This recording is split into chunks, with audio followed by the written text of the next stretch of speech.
Hi, my name is Dadisi, and I'm a bass drummer.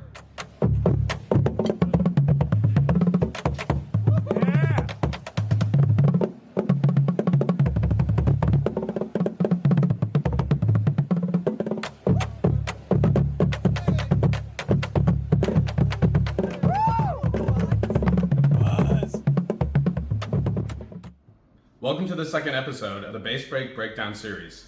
I asked you what bass break I should break down next, and the first suggestion I got was Rhythm X 2024, so I got right on it. If you have suggestions for bass breaks you want me to break down, drop them in the comments.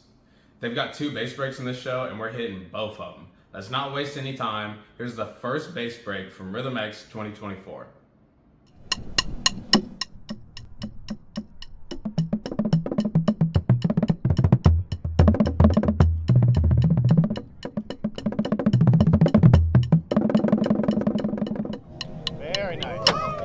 Off rip, you can tell that this break is at a really fast tempo.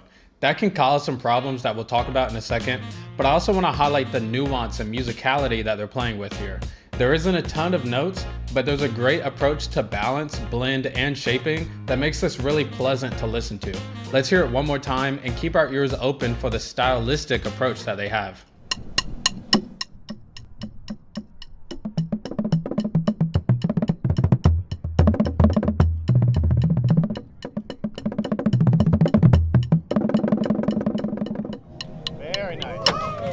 The first few bars are some duple meter, 8th note, and 16th note splits.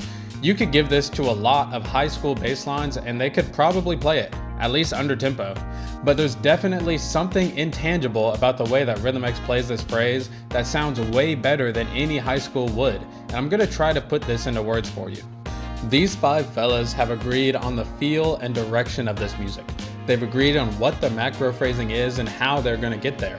All of these little articulations and dynamics on the page are usually glossed over by most bass lines, but Rhythm X really uses these little context clues to give a seemingly insignificant phrase a lot of meaning.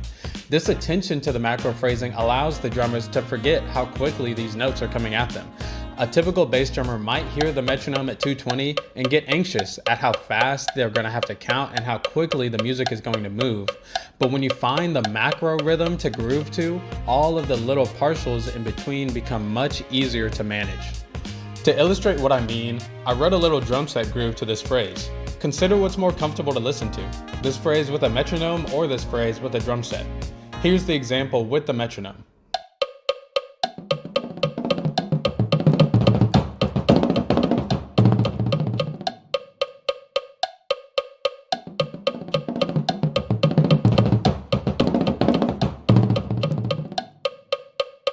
Here's the same chunk to a drum set.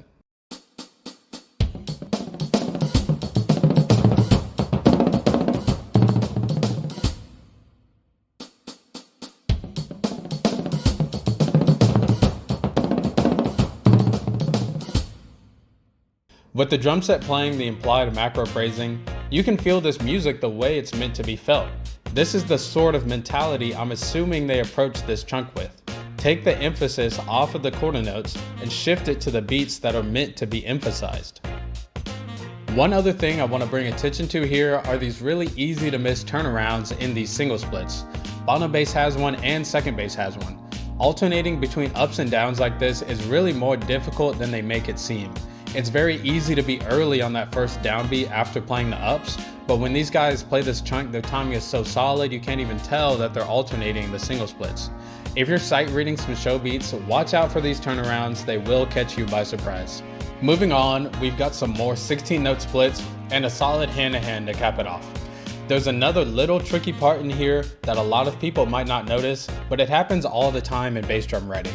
The way the 16 notes transition into the quarter note triplets puts a lot of pressure on bass 4. They have to finish the 16 note phrase and start a new rhythm immediately after. Obviously not a problem for Rhythm X, but this is something you only want to write if you're confident in your bass line's rhythmic accuracy. Otherwise, there are other ways to voice this that will get a similar effect without being as difficult. After that, it's just a run-of-the-mill decrescendo hand-to-hand at 220 beats per minute. Real easy stuff. No, seriously, this is extremely difficult. Do not attempt this without adult supervision. It takes years of work to be comfortable and consistent enough to play this in a packed arena. But having done something similar at Rhythm X myself, I'll give you a couple pointers.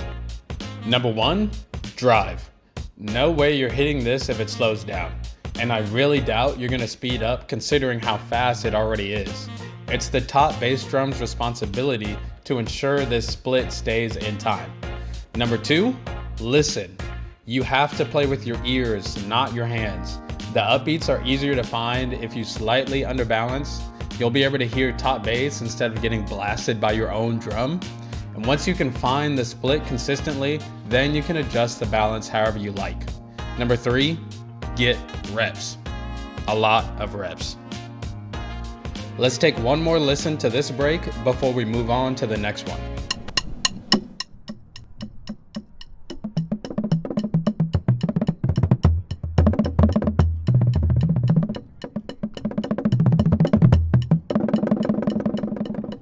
Very nice. This next break has a lot of the same stylistic attributes as the first one. Let's take a listen.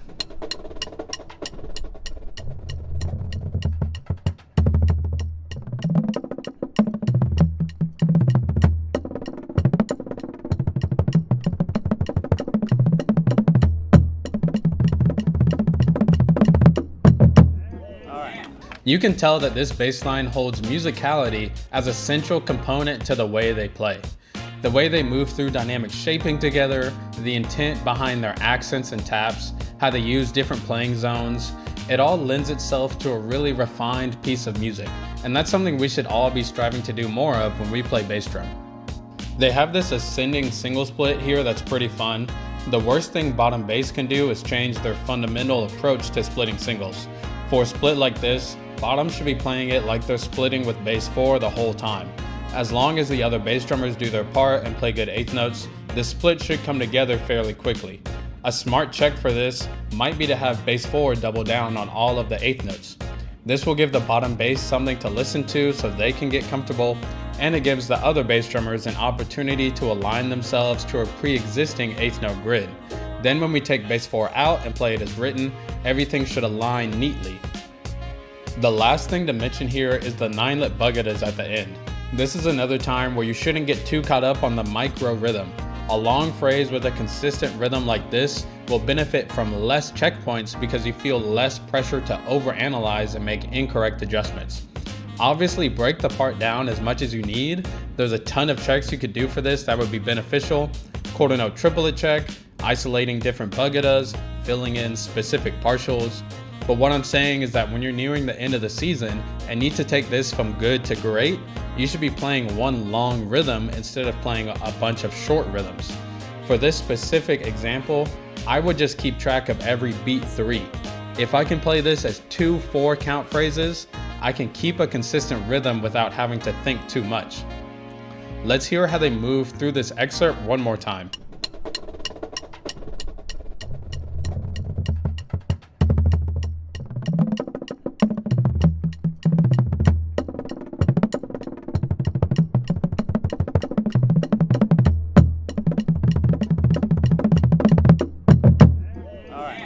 That's all for the second episode of the Bass Break Breakdown series. Please consider supporting me by liking this video and subscribing to my channel. Don't forget that I'm also planning on doing some videos on writing for bass drum, so if you have an etude or some show chunks that you've written that you wouldn't mind me looking at, you can send them to my email in the description. That's all I've got for today. Thanks for watching.